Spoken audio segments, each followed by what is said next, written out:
my dear friends, welcome to my channel Word of Healthy Tips.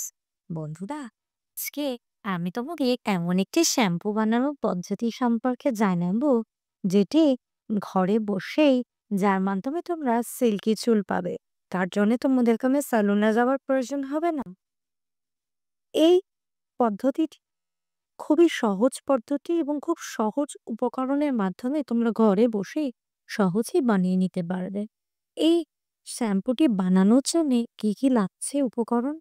এক হচ্ছে শিকাকাই গুঁড়ো, রিঠা গুঁড়ো যেটাকে সোপ নাটস বলা হয়, আমলকি গুঁড়ো, মেথি গুঁড়ো, অ্যালোভেরা জেল এবং গরম জল। এই কয়েকটি উপকরণের মাধ্যমে তোমরা এই শ্যাম্পুটি ঘরে বসে বানিয়ে নিতে পারবে এবং এই শ্যাম্পুর মাধ্যমে তোমাদের চুল হবে সিল্কি, ঝলমলে ও কোমল ও স্বাস্থ্যোজ্জ্বল। এবারে চলো জেনে নেওয়া যাক কিভাবে এই শ্যাম্পুটি তোমরা ঘরে বসে তৈরি করতে পারবে। সব রকম গুঁড়োর উপকরণ যেগুলো রয়েছে যেমন শিকাকাই, রিঠা, আমলকি, মেথি প্রভৃতি একটি বাটিতে মিশিয়ে নিতে হবে। তারপরে তার সাথে গরম জল দিয়ে আস্তে আস্তে মিশিয়ে একটি ঘন পেস্ট তৈরি করতে হবে। মিশ্রণটি কিছুক্ষণ রেখে দিতে হবে, এই 10 থেকে 20 মিনিট রেখে দিতে হবে যাতে সব উপকরণগুলো জলের সাথে ভালোভাবে মিশে যায়। এরপর এর সাথে অ্যালোভেরা জেল মেশাতে হবে এবং কিছুক্ষণ পর 5-10 মিনিট পর এটিকে মিশিয়ে নিয়ে তারপরে চুলে ধীরে ধীরে এই মিশ্রণটি লাগিয়ে 5 থেকে 7 মিনিট হালকা হাতে ম্যাসাজ করতে হবে। এরপর হালকা গরম জল দিয়ে ভালোভাবে ধুয়ে ফেলতে হবে চুলটা। তাহলেই এবং এই যে পদ্ধতিটি বললাম, যে শ্যাম্পুর তৈরি করার পদ্ধতিটি আলোচনা করলাম, এই শ্যাম্পুটি তোমরা তৈরি করে অন্তত একটা কন্টেনারে, কাঁচের কন্টেনারে রেখে দিয়ে মোটামুটি 15 দিন ব্যবহার করতে পারবে।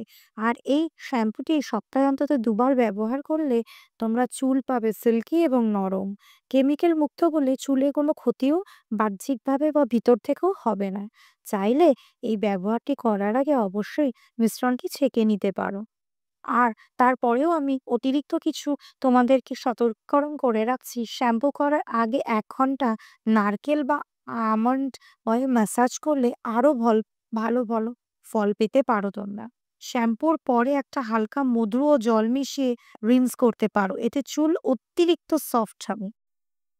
তাহলে বন্ধুরা, আশা করি এই যে শ্যাম্পুটি বানানোর পদ্ধতি তোমাদের সাথে শেয়ার করলাম তোমাদের উপকারে লাগবে।